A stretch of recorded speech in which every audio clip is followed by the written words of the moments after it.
Hello, hello, hello, everyone. We are so happy to be here with you today.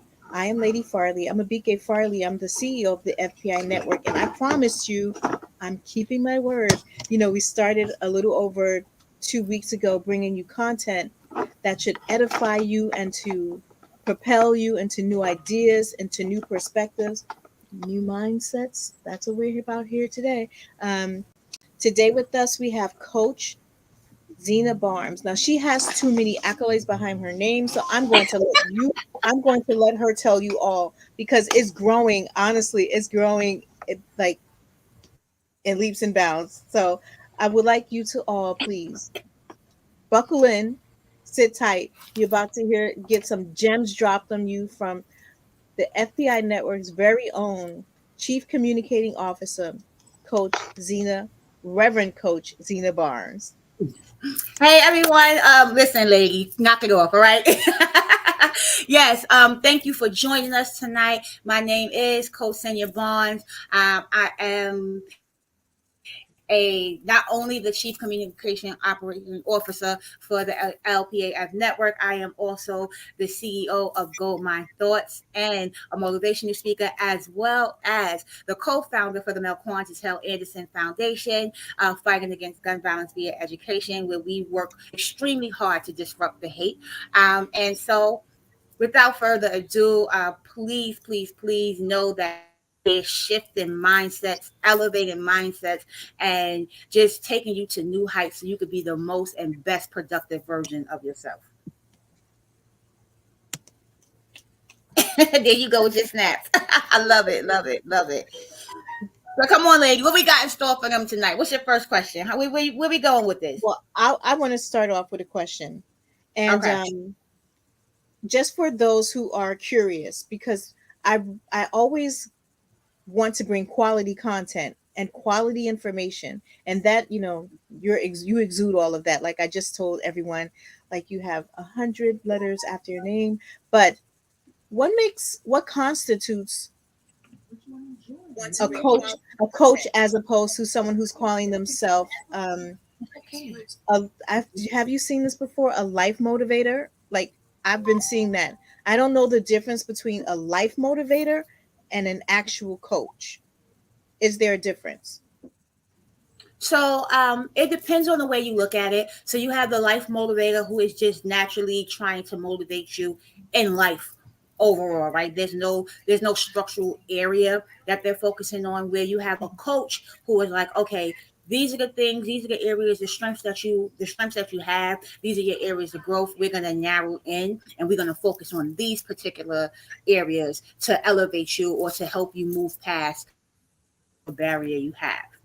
So that's like in a snapshot. That's the difference between a life motivator. They're here to motivate you, like, come on, you can do it. Where a coach is more like, okay, we have a structure, we have a plan. These are goals that we're trying to achieve, and this is the strategy or the techniques we're going to use to get you here.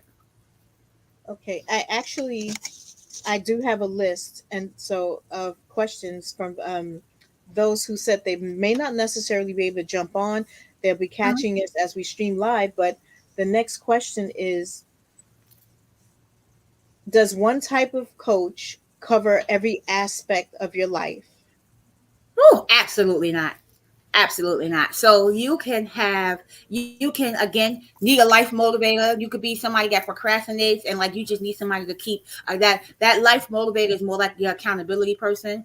Then you have your coach. You can have a coach that's just focusing on your professional aspect, right? Then you can also have a coach that's focusing on your mental and emotional aspect. And then you can have a coach that's in general just trying to help you in a particular area, whether like myself, I'm a trauma coach, right? Right. What sets me apart is that not only am I a trauma coach, I have a lot of experience in professional development. So that's something that I can also add, where I am not only helping you navigate through your thoughts, feelings, and emotions after traumatic experience, I'm also helping you navigate into re-enter back into this element, this atmosphere of the workforce, right? Because we know as women of color, we can't show up to work with our trauma. right? Although they say show up with your True, authentic self, they don't really true. know. It's not really meant like, oh, this thing happened to you, bring it with you at work. They still want you to check that at the door and then get the job done, right? That's not, we're not paying for you to deal with your emotions.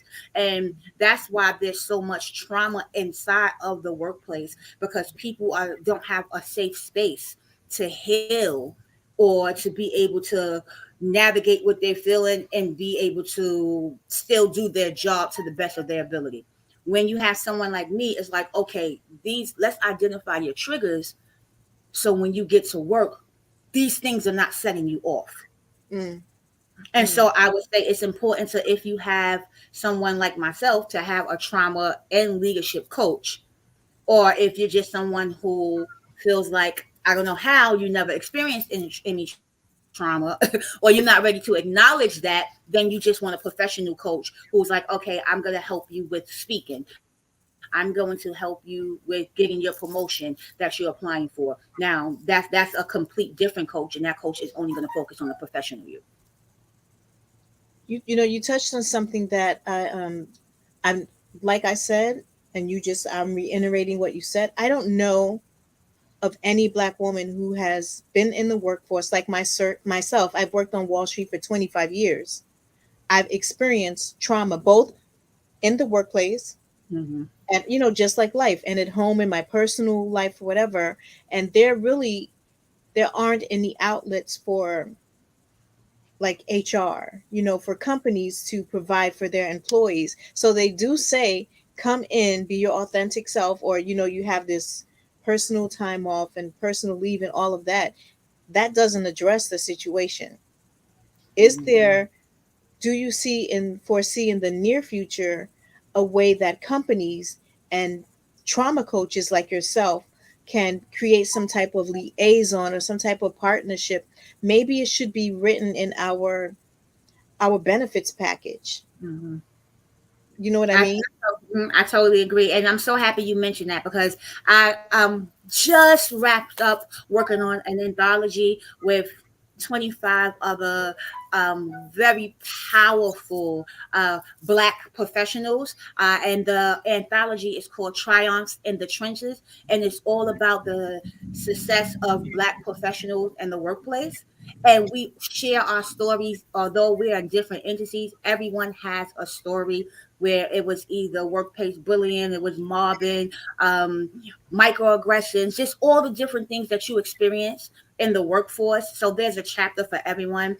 You can pre-order the book at triumphwithseniorbarnes.com. And please, please, please look out for it, because I promise you there is a chapter in that book for you. No matter what you went through in the workplace, there's a chapter in that book for you. Okay. I can is there a way you can drop that in the comments so that whoever come on can actually pull that? I mean, we will still share it, but I just want people Absolutely. to I'm get that. dropping it now. Okay.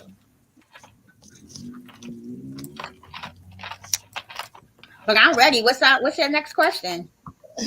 Well, hold on. I was trying to do a plug, and you just Oh, okay. I'm doing a shameless plug because I've been reading this. I haven't Oh read it my goodness, all. you have the book. Yes, yes, I yes. have this book, so I think I told you that, or I let most people know that we're dealing with grief, like in my family, and so I was able to explain to someone just from your book. So I was a temporary coach, Coach Barnes. I was a temporary trauma coach thanks to your book, and everyone was so impressed with me. And I was like, I have spiritual gifts too, but I actually I I used a part of your book talking about, and I have it marked here, um, shadow board activities, right? Mm-hmm. How to process grief through shadow boarding. And I literally, you know, I talked my cousin through some things, and she was like, "This is good." I was like, "Well, you can get the book." Mm-hmm. And so I say that to say that I think that Okay. people like myself who don't necessarily have the time, or who are probably like, I'm Nigerian, and it's almost, there's been a stigma, like if you're getting coaching, you're getting Mhm. some type of help is because you're weak, and that's just cultural. I don't think um, that may not apply to everyone or affect everyone. Mhm. But for people like myself, I'm able to pick up the book. Even if I don't come to you, and I know I can always come to you, but even if I don't come to you, I think that this book and the book that you're just talking about, I suggest everyone gets it, because it's like mini help. Like, I was able to help someone. I don't have the training, but I read it and I was able to digest it, and it was so relatable that I can regurgitate it to her, like in Mhm. simple forms, the simplest term, like you did. So I'm just plugging your books. I'm Thank you just for that. And if you just join in, plugging. the book that she's referring to is Grieving to Heal, the Shadowboarding Experience. And I actually wrote the book on purpose that way. I was very intentional about being able to reach different backgrounds, being able to reach my extended family, I like to say, people of color from all different backgrounds, because I understand that not everyone was raised to reach out and seek therapy. Not everyone, not every culture is open to having a coach. And it's extremely important that we see ourselves in a space of healing. And so I intentionally wrote the book that way, where there's techniques and strategies that you can use without feeling as though you weak. Um, One of my talks is a lot about how generational breakthrough and breaking those generational cycles of trauma, because it's passed down from generation to generation. Whereas, like, you don't show weakness, you don't show that you're hurting. You supposed to be strong, you're supposed to have resilience, but no one really taught what resilience looked like, and no one really taught what strength Right, looked like right. in the midst of trauma. So when you think about it, strength looks like knowing who to ask for help and when to ask for help. It's not really suffering in silence. That's not strength. That's more of coming from a victim's uh ideology of, like, I deserve this, and we're all survivors. You don't have to. I want us to break out of that ideology of, like, oh, this happened because I did this, or because I. So we find so many different ways to blame ourselves, which then turns into shame, right? And Mm, so there's a chapter in the book that talks about removing the shame and learning to navigate to love yourself as you're navigating through those traumas. And so it's extremely important that you do your journaling. It's extremely important that you do your brain dumping, so that you yourself can know and understand what you're going through, because grief and trauma does not look the same or feel the same to every human being.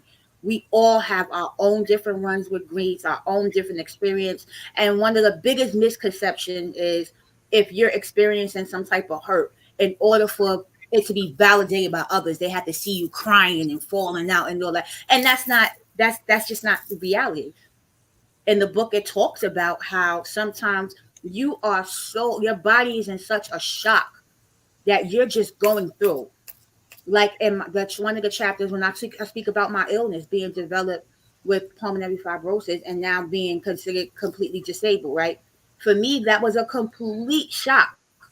There was a complete shock. And I didn't go through this wind of crying and all of that. I kind of went through a shutdown period where it was just like, I don't understand why this thing is happening. And I couldn't cry because it was so much that was happening in my life in general, and I had everything that was going on with my health, not being able to breathe properly. I also was dealing with still bouncing back from the loss of my nephew, and trying to help and manage my sister through her grief as well after losing her only son. So it was like you have life that just keeps life in no matter what, right? And my sister has a saying that grief is forever in a day. And mm, that is so true, because you never truly heal from grief. You transition into this space of, okay, I'm able to get up. I'm able to put one foot in front of the other. And today, this is what my day is going to look like. mm. And I know that was a lot, but I really wanted to touch upon that because of where you stopped at in the book, the chapter Yeah. that you stopped at in the book. I and this is, I think that transparency, you shared, about your illness, and I've gone through illness, and you're right. It just, everyone deals differently. They handle things differently, of course, depending, like I said, on your background, the cultural Mm-hmm. background, even depending upon the trauma that you suffer from, because Mm-hmm. trauma can cause you to, internalize a lot of things. But I know that a lot of people say, I don't want to go to see a coach, because they're gonna, you said, it looks different for everyone. Grief looks different for everyone. Not everyone's gonna cry. Like, I'm not a crier. I Mm-hmm. mean, I cry over, like, if I see a kitten doing something silly, but I'm not a.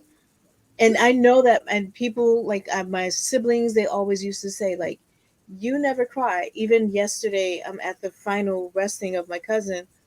I watch people cry, but I can't. I'm like, I can't.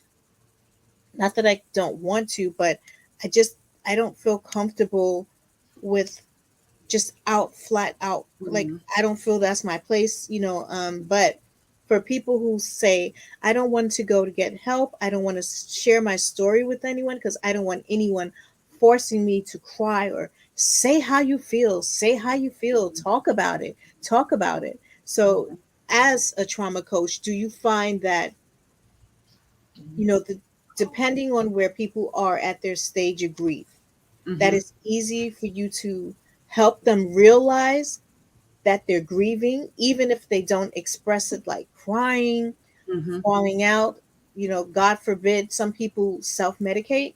They Yes. drink, and they, do all those things. But what would be your take on someone who's like, I just don't want to out and out say I'm grieving, and I don't want people to know I'm grieving? What's your take on, their situation? Okay, and that's such a great question because, like I said, grief is different for everyone, and I feel like everyone has their right to come to terms with their grief on their terms. No one has the right to force you into their version of grieving because you crying, what does me crying do for you? Like, how does that fix what I'm feeling? Am I crying because I'm trying to please you and make you happy so that you can say, oh, I'm so sorry that this happened to you? Because that's not going to change it, right? I'm still going to be Right. grieving, right? So, Right. like, who are the tears for? Although crying is healthy, who are the tears for? I believe you will cry when you're ready to cry. The worst thing you can do to someone that's grieving and when they're crying is stop them from crying. And what happens is people want you to cry until they become uncomfortable. When you get deep down into that, because once you start, things trigger and you can't stop, and you get deep down into that ugly cry, and then everybody's like, no, no, no, wait, wait, wait, I can't deal with this. Hold on. Oh, stop, please. No, no, stop. Then they want to change the subject. And it's like, well, you can open Pandora's box now. These tears are coming. I can't, I can't. So it's like, when you're forcing someone to cry, who is it for? That's Right. one thing to look at it. That's one way to look at it. The second way, and what I do with my coaching is, I'm going to meet you where you are. So if you are at a stage where you feel like I'm not, I can't grieve right now. Okay, well, let's talk about that. Well, why? Well, what is it? What are you feeling right now? Let's talk about what you're feeling now, and let's focus on that. And we'll get to the other part later. And I believe that's what makes me so relatable as a trauma coach because I'm not trying to focus on that specific hurt at the time. I believe we build this relationship where you feel safe to be vulnerable because that is the number one cause of people not seeking help because they do not feel safe. And if I don't feel safe and I don't feel like I can trust you, why should I share this piece of me with you when I've already felt like I lost so much? Right. And I think that, and I'm the comments here, people, you have comments saying, like, of course there's no timetable on grief. And let's see. Well, someone just mentioned this is good talk, but nevertheless, I want to think about Well, I want to express like I brought forth my culture, and I talk about, like, is there are there levels to trauma? Like, are there levels to trauma that lead to levels of grief? Like, I told you, I've been on Wall Street, was there for 25 years. I had some of the worst things in my life have happened in the workplace, as opposed Mhm. to outside of the, like, in the safe space. Like, I go to work, I'm Right. supposed to be safe. I Hmm. go to work, I shouldn't be triggered. I shouldn't, be afraid. Like, what's going to happen to me at work? But I think that, as an adult, and I can say this just like I said, because I believe in transparency. As an adult, we we stuff down so much. We swallow things. You talk about being safe, but we swallow so much that we don't feel safe with saying it ever at any time. Like, the fact that I am grieving. I lost a relative, someone I love very much, very close person to me. And then today, someone said, "Oh, one of our childhood friends passed away," and I'm like, I don't have time. I don't have time. And for those of you listening, this is not about me. I'm just helping some of you. But I'm like, I don't, because it's not just me. Hmm. Someone, if I'm saying it, someone's thinking it. Somebody's feeling it. Somebody's Or feeling it. somebody's feeling it. We don't have time to address what we feel. I think there was a quote one time that said that black women don't have time to hurt. Like, And I'm see, like, and so I'm gonna stop you. And what's so important about that is because that's a generational cycle of trauma. Generationally, we were taught that. We were taught that we are not only survivors, we are healers, and we are responsible for shaping and making things happen. Right. So right. it was like you don't have time to feel anything because you are the fixer. You need to fix everyone else's problem, and that is not true. It is not your job to fix everyone. Like everyone's responsible for fixing themselves. Hmm. We do not need saviors. We need people who are going to be around to be supportive, who are going to call us in. And I'm not going to say call us out, but I'm going to say call us in and say, like, hey, sister, I know that you're going through this. Here's some things I think you should speak to this person. Or you know what? I can't fix the problem, but what I can do is if you feel like crying, I can sit here and I can let you cry and I can watch TV and I can now listen. And when you're ready to talk, I'm here to listen. I'm not gonna tell you that if it was me, you should do this. Like those are not the voices that you need when you're in that space. And it's so important and it's so imperative that we break that cycle of generational hurt that has been passed down or generational thinking, trauma thinking, that survival thinking mode, because that's not helping us. That doesn't help us move forward as a person. What we do is we harbor on that hurt, that trauma, those feelings, we stuff it down, and then it manifests into something else. It manifests into illness. It manifests into high blood pressure, ulcers, aneurysms, fibroids, miscarriages, like all of those things, lung disease, all of those things come from us holding in so much trauma and hurt, and there's no way for it to push out to go through. So I am a firm believer of positive energy. I'm a firm believer of making sure that you are putting out good energy into the universe so that you attract it back. And I'm a firm believer of removing yourself from spaces that do not bring you love, healing, hope, and prosperity. We have to learn to stop surrounding ourselves with people who are going to condone us doing self hurt. We have to move. Everyone's like, yes, We yes, have to remove ourselves, and yeah, sometimes, honey, that look like breaking long term relationships. Sometimes that look like losing. Sometimes that look like moving yourself from even family members. Sometimes that look like removing yourself away from I hate to say it, husbands and wives, but that's just that's the reality. You never know, yeah. and everybody's situation is different. Everybody's situation is different. And I'm listen. Don't come in my inbox and start talking about I'm breaking up households, because I'm not telling you to get divorced. I'm not telling you to do any of that. Go to counseling, do whatever you got to do to work on your marriage. But what I'm saying is, understand that if you're both walking around hurting each other because you're not creating a space for healing in your household, then you're not going to be able to have a space for healing in the workplace.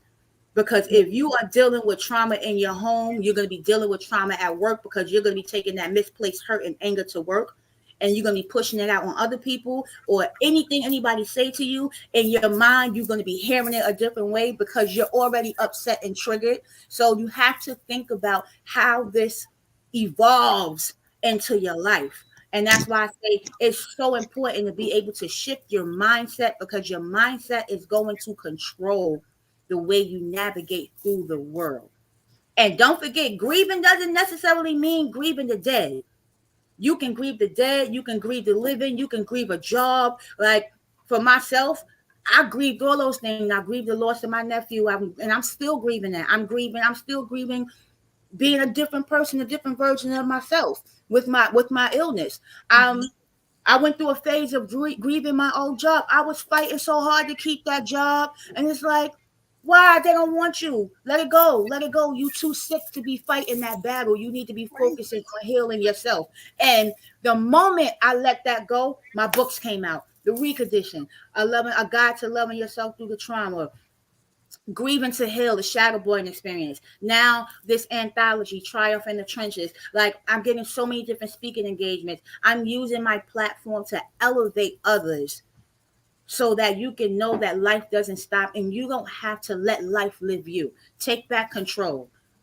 I'm living my life now. I'm understanding my limitations, and I'm understanding and I'm accepting my disability, and I'm navigating through the world as a better person because I'm comfortable now. You see, I have my oxygen on. I'm comfortable. Before, I realized I would take pictures without it. I'd be like, let me take it off, let me take it off. And now it's like, but this is a part of me.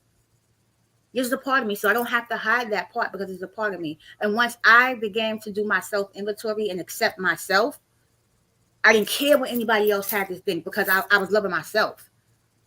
And so if anybody walk away from anything from this mind elevation talk, please walk away with understanding the moment you start loving yourself, loving on yourself, getting to know yourself, fall back in love with yourself, you're not going to care what anybody else think. Because for some of us, the worst that could have happened has already happened. Mm. So don't worry about what somebody else thinks. Don't worry about somebody else's perception. And you can look in that mirror and look back at, and the person that look back at you and say, you know what, we okay, or we not okay, but we're gonna do the work so we can get to be okay. That's the person that you're trying to heal. That's the person whose perception you really need to intake and just digest, eat it all up, and be able to navigate and move through the world from that. Wow. You said something um, that I don't know if I don't want this to go over anyone's head Mm. because you said such a mouthful. The chats are saying, we love and appreciate your honesty, period, sis. You better say that, queen. uh, what you said something that I don't want to go over anyone's head. You said, we need to have people in our lives who will Mm-hmm. hold us accountable by calling us in and not calling us out. Mm-hmm. When I left my whole career behind me, people were saying, "Oh, you too young. You better go back to work. You know you need money. You know." I'm like, first of all, you don't know my story. One, Mm-hmm. right? Like my own siblings don't know. Never tell anybody your true personal situation. I'm just saying, putting that out there. Right. Sidebar. That's a side tip. But uh, people are saying like, "Oh, you're crying over that job. You know, you were never getting promoted anyway. You've been there for years and all this and all that." But if someone, and I have a friend who's watching right now, I'm not going to embarrass her, but she's the bean of my eye. I love her.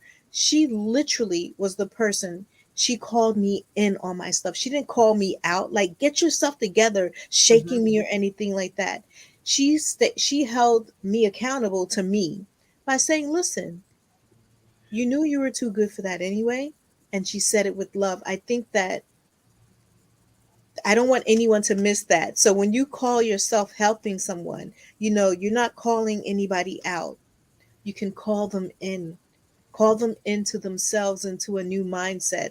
I think that that right there is $1 million ticket. Like, you get that type of information and one-on-one counseling that costs Mhm. a lot of money. So I just want people to hear that and to understand, to take that away. Like, there's a difference with, when you how you treat people who could be. Yes, Carmen says she loves that. There is a difference how you treat people who are already hurting. Like, when I lost my job, I was hurting.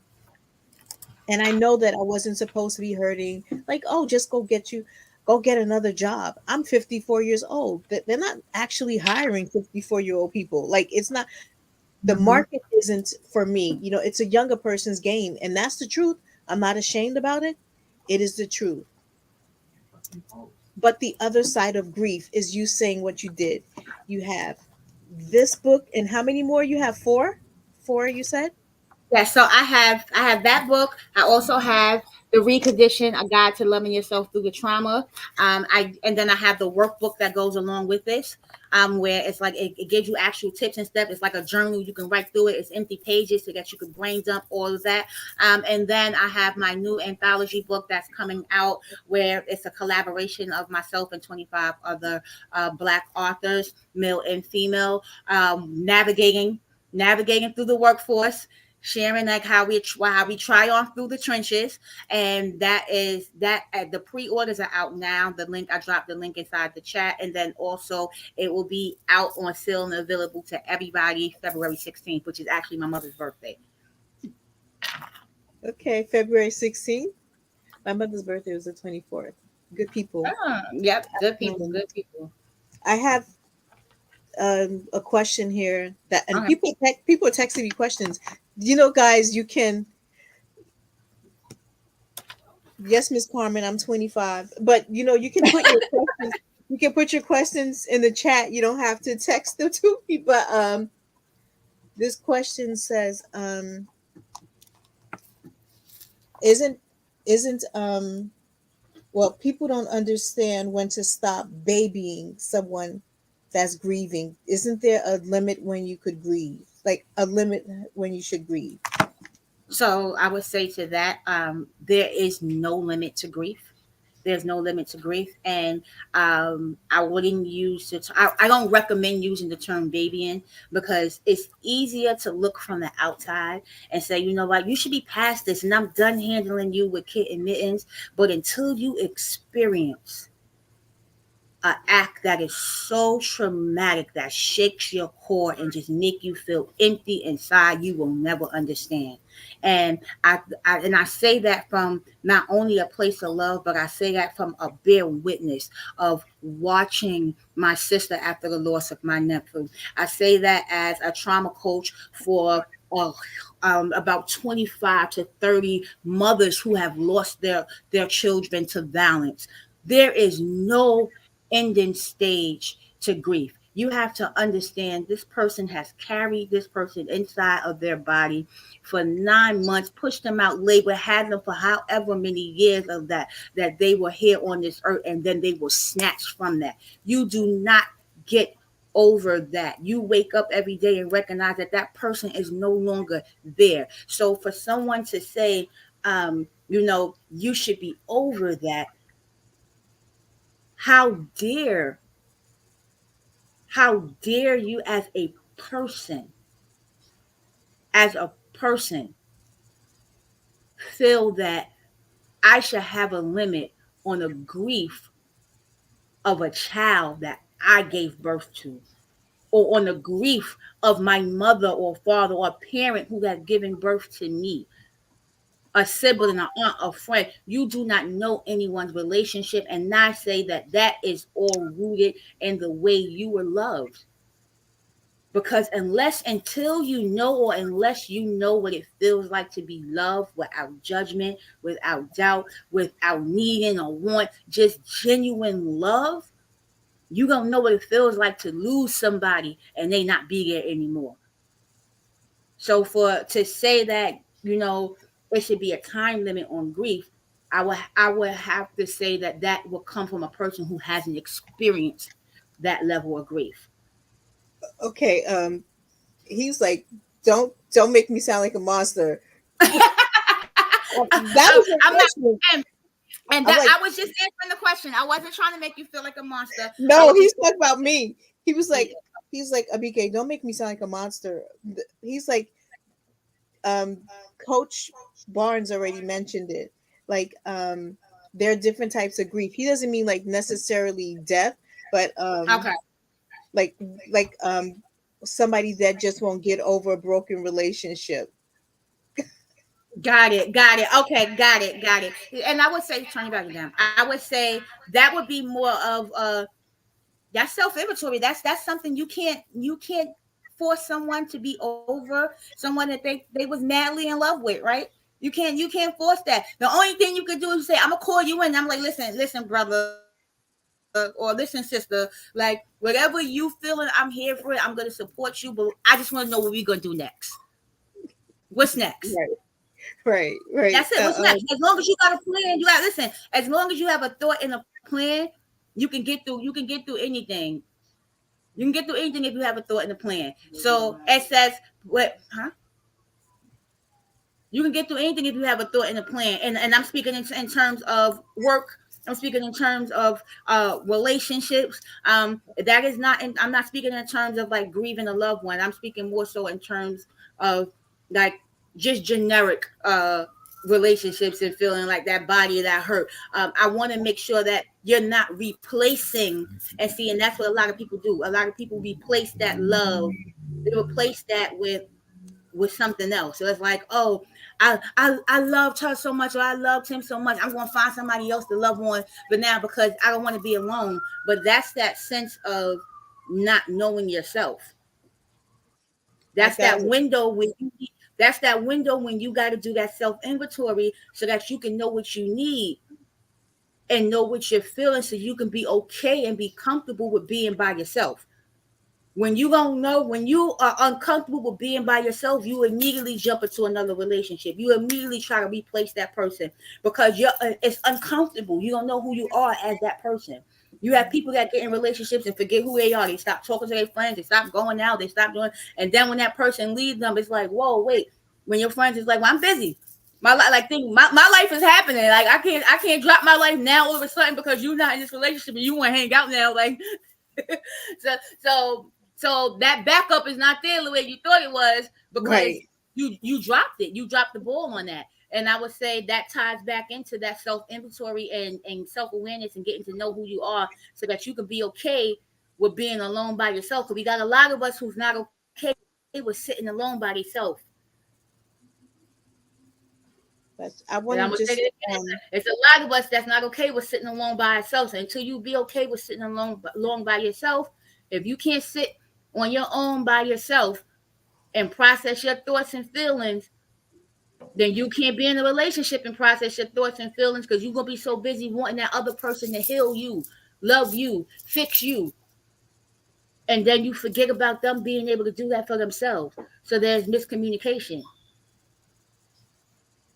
I, That would be my answer to that. I, I'm gonna tell. Well, he's listening, but I was gonna say, see, you are a monster. But anyway, I think I just want to read this comment to you because I think it's really good. I never thought of this like this, but someone said when you allow people to grieve, you allow them to breathe. Mm-hmm. That's really good. That is Um, so true. and also someone pointed out that you can't, you can never truly experience what someone else had with someone, that relationship, because every relationship is different, as you Mm-hmm. pointed out. I Let's see Hold if on. any. Sarah has a comment in here and she says, thank you for sharing. What can we do if you're stuck in grieving and it's keeping you down? What are the ways that you can pull yourself up? And again, that goes back to like I say in the book, brain jumping. That goes back to understanding and identifying what your triggers are Mhm. so that you know where to remove yourself from, you know who to bring yourself around, and you can be okay, because sometimes we are kept down because we keep surrounding and being in the same circle of people who are not letting us breathe, when they're not letting us grieve, they're not letting us elevate to the next level because they want to keep reminding us of the hurt, or they want to manage how you should be feeling, and that brings you down. When I'm shutting you down, anytime you want to talk about what's bothering you, what's hurting you, that puts you in a place of feeling stuck and feeling alone. And then you become, it's like, you know what, forget it, forget it, forget it, and then you put this wall up, and you put yourself in this box where you feel like there's nowhere for you to go, you in this corner. So my sister, I would definitely say, identifying what your triggers are, identifying who are the people you can count on and call on without limitations or expectations, and who will give you the space that you need to grieve and to heal, or navigate and transition to a space of healing, and go through your process at your own speed. We have to stop surrounding ourselves with people who want to rush us through our grieving process because it makes them uncomfortable, because they see us sad. We can't fix somebody else's uncomfortability because they're watching us hurt. It's like, I'm hurting. I can't change that I'm hurting.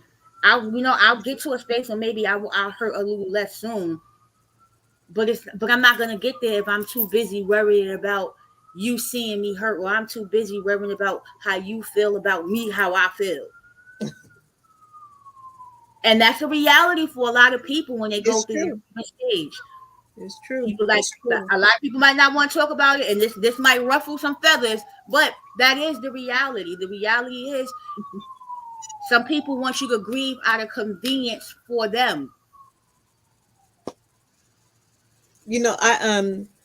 And speaking to Sarah's point, I'm the type of person, Coach Barnes, I'm just admitting this, to help myself. But I can't take when people are hurting. I can't Mm-hmm. take when people, because I absorb it. Like Mm-hmm. I don't just say, Empath. okay, I don't say you're grieving and I hang up, and then I go and I cry, and I lay before the Lord. I cry out to God. Do me a favor, because I can't take them feeling this way, and I carry it with me. But I also can't, even if someone is to the point of saying, all of this is my fault. My choices, my mindset, right? Mm-hmm. We're talking about mindset, Right. the choices that I make, what I'm doing, you know, my decisions, my choosing. I understand that, but I always, and I know that people can take it as being pushed away, like I can't take it. But I'm like, nothing ever happens to you, it happens for you. So even if you're grieving, or if you're going through something, you're feeling down, it's not you, or necessarily something you've done. It is for you. So you can see, yeah, it's me, like me. I told my husband, our anniversary's coming up, and I'm like, can I just have a tummy tuck? Can I have a facelift? Like, that's all I want. And Mm-hmm. he's like, yet you're great going for a double scoop of Haagen-Dazs? Like, that, these are my decisions. And he's right. He's absolutely right. But I'm like, oh, you just say that because you want to shut me up. But I do that when people are saying, like, oh, I'm down, I'm hurting. And I'm like, no, no, no, no, no. Because I can't take to hear anyone speak ill of themselves, especially someone I love. Because I'm like, you're not even speaking about a person that I know, but misconstrued, or it can appear as if I'm just scooping them to the side because I'm uncomfortable with their discomfort. So your And discomfort that's wearing me understandable. down. That's understandable. And so what I tell people, right, is it's the language that you use. You have to understand when you're going through somebody, when you're dealing with trauma, you have to speak with trauma informed language. So you cannot say to a person, or you should not say to a person, like, no, you don't feel that way. You got to validate the way somebody feeling. You don't know how I feel. I'm telling you how I feel. Stop telling me that I don't feel this way. Right. But what you can say, in other words, is say, you know what, I want to push your thinking on that. Because like you said, you're not speaking of the you that I know. So help me understand a little more about this, because you're not speaking of the you that I know. When I look at you, this is what I see. But I want you to tell me more about how you feel. Open that space so that they can say what it is they feel, and don't discredit how they're feeling at the moment, because I may not feel pretty right now. I might not like I might feel real ugly right now. To you, you might be looking like you look good, girl. But to me, that's not how I'm feeling. So don't discount how I'm feeling. We're gonna acknowledge that, but then you're gonna call me in and you're gonna say, "Listen, sis, I hear you. I hear you saying this is how you feel. How do like what's our next step? What's our next step? What can we do together to help you feel better? Because I want you to see yourself the way I see you. You Right. see how you turned that around, and without you know how we turned that around without discrediting the way the person feel. Yes. Like Yes. you want to surround yourself with the so what now people. I get it. I hear you. I feel you. All right, sis. So what now? What we gonna do now? What we gonna do now? Because this is like all I can do is support you. You're gonna have to take the steps, but I'm gonna be here. I'm gonna be here to support you. And that's that trauma informed thinking. That's that trauma informed language. That's that structural and intentional communication. I'm intentionally listening to what you're saying, which is gonna open the ways for you to be vulnerable with me, for you to Right. trust that this is a real relationship. Right. Again, that's calling in, not calling out. But when you call somebody else, you're being judgmental. That's what you're doing when you call somebody else. Oh, you always do that. I don't like. Oh, you're not gonna do this. You're not gonna. Yeah, here you go. You say you want to die, but I bet you gonna be drinking the soda, and so you. That's judgment. That's judgment. Right. You gonna say, oh, you want to get a tummy tuck? Tell me why. Like, what's going on? What is it about your body that you feel like you need a tummy tuck? Oh, I get it, but if that's what you want to do, all right, cool. But here's so now here's what I want to see. I want to see you get rid of them sodas. I want to see you do this. You know, like, but you understand that's us. That's me supporting you. All right, this is what you Right. say you Right. want to do. Right. All right, here's what I can do. I'm gonna hold as your friend, as your inner circle. I'm gonna hold you accountable to doing these things. This is gonna be my role in helping you transition to get to where you want to be. Now we account. Now I'm gonna be your accountability partner.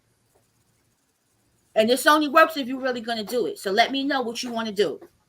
And then that ownership is back on them, but they also feel like you're there. I'm here to support you,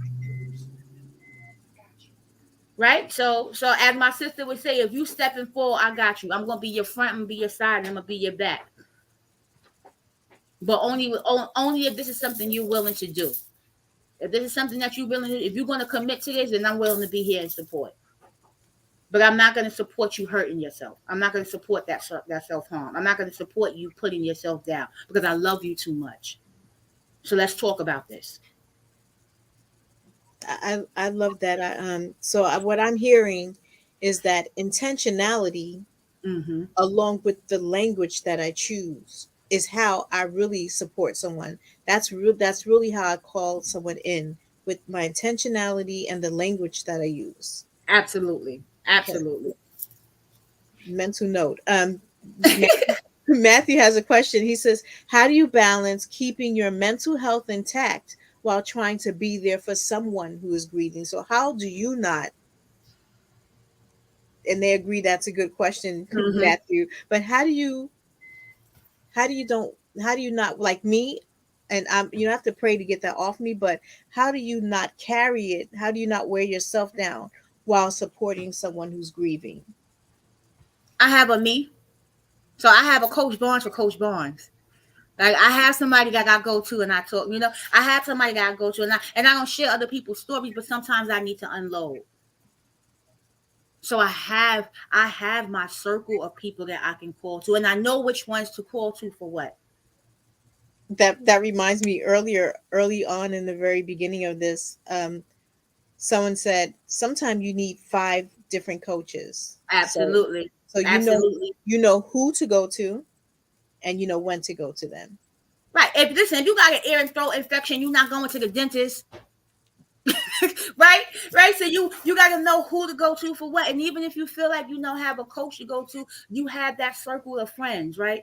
You have each person at your circle. Each person has a specific role and job and responsibility. My accountability partner is not the same person that I'm gonna go to when I just feel like venting. I'm gonna go to my venting friend who knows that I'm venting. She knows that this call is about venting, and we start the conversation that way. Girl, I'm calling you to vent. She go, all right, I'm glad you told me. All right, go ahead, vent. It's like you got 5 minutes to go ahead and vent, and then I need to then we need to show what now piece. But we know that that's her role. I got my accountability partner that I call and I say, listen, I know we're supposed to do this, and she go, did you schedule it? And you know I send you, I be like, send me a calendar invite because I got my accountability partner that's saying you have to manage the different aspects in your life because you take on a lot. So until you can manage that, because you can't do a lot of things you used to do with your health, I need you to make sure that you manage it well. So I have that accountability partner that says schedule it. Schedule it so you don't double book. Stop overextending yourself. So that's what my Yes. accountability partner is for. And then I got my person I know that I'm super emotional on the inside, and I might not show that to everybody, but I got that person that I could be vulnerable with. I got my sister that'll be here, and she be like, if you want to cry, go ahead, cry. I'm gonna just watch TV. I'm not gonna say nothing. I might ask you a question or so, but I'm gonna just let you cry.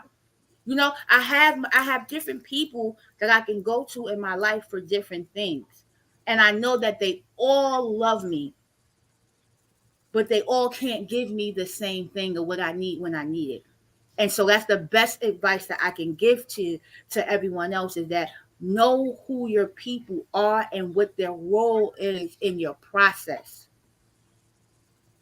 I think I'm going to another side note, another mental note. I need to get some people who and I know I can call anyone. You know, I know I can call you at any time. But Mm-hmm. I'm the type person I try not to do that mainly because I have so many people who do come to me. You know that I just have to.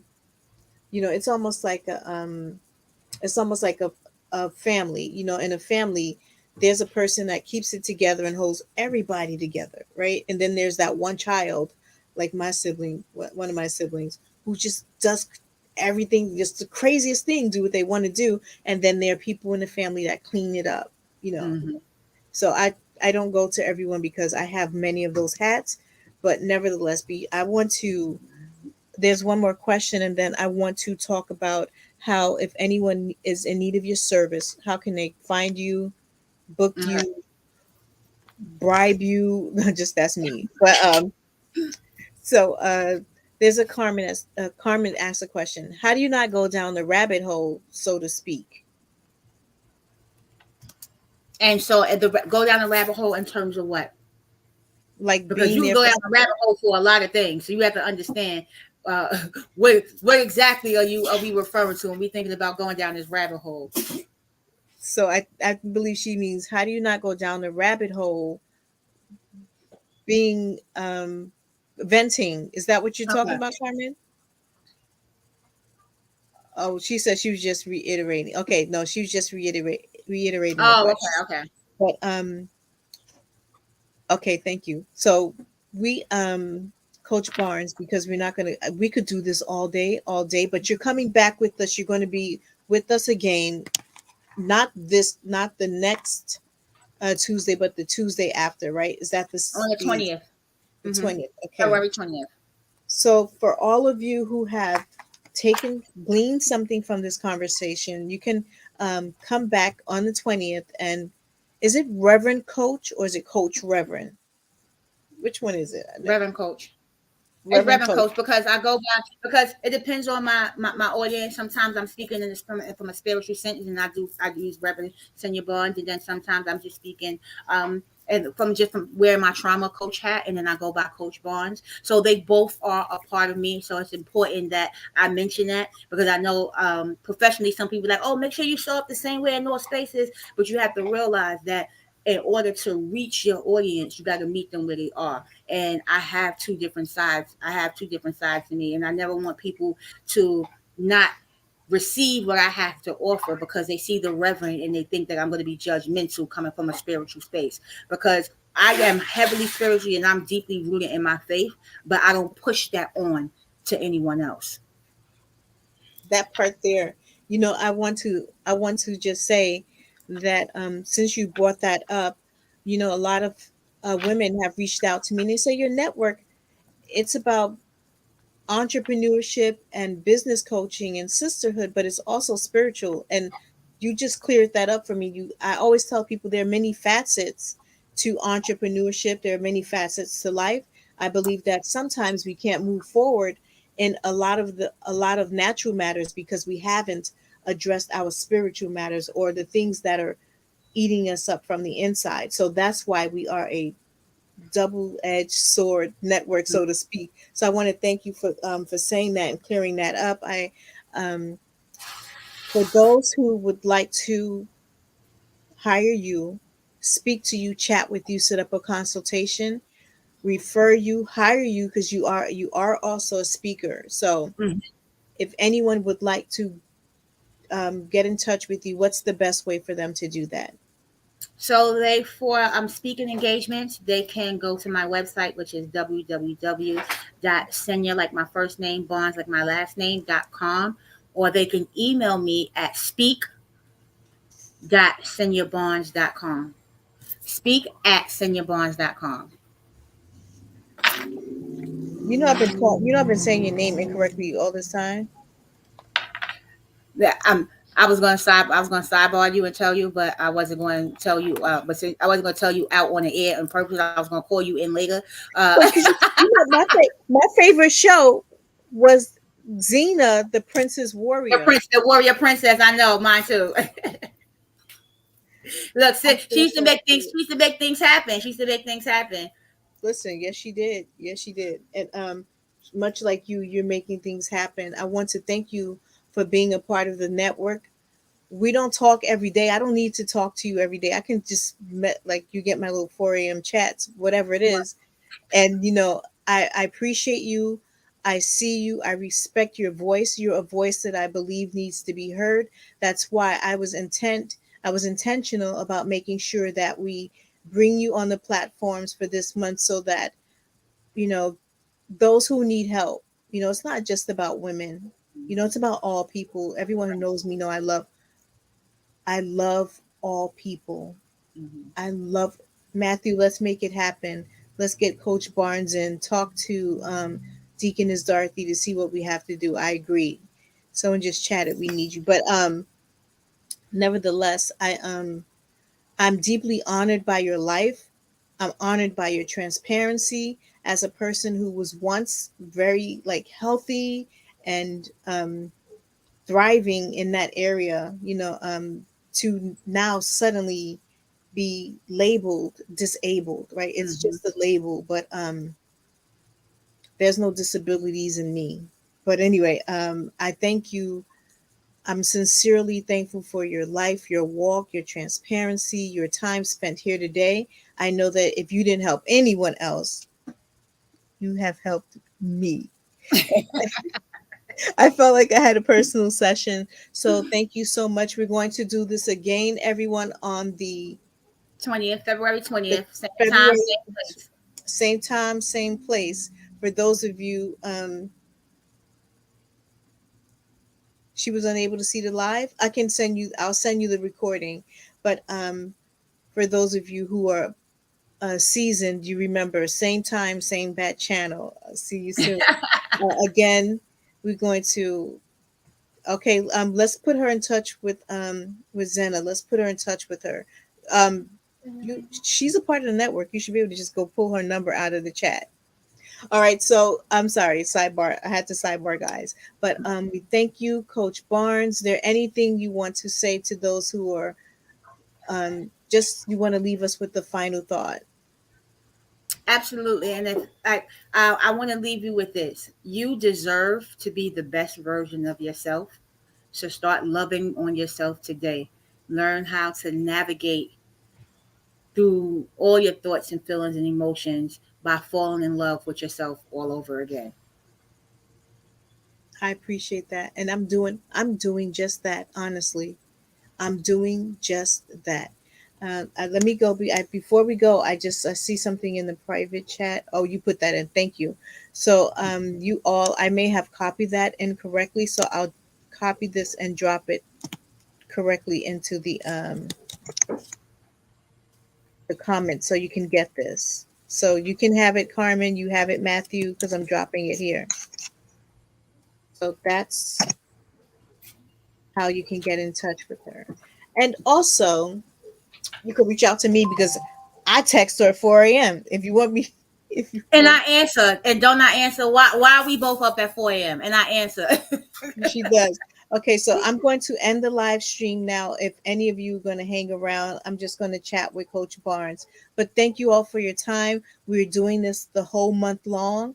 Follow us on Facebook and on Instagram so that you can have the calendar to know what we're doing next.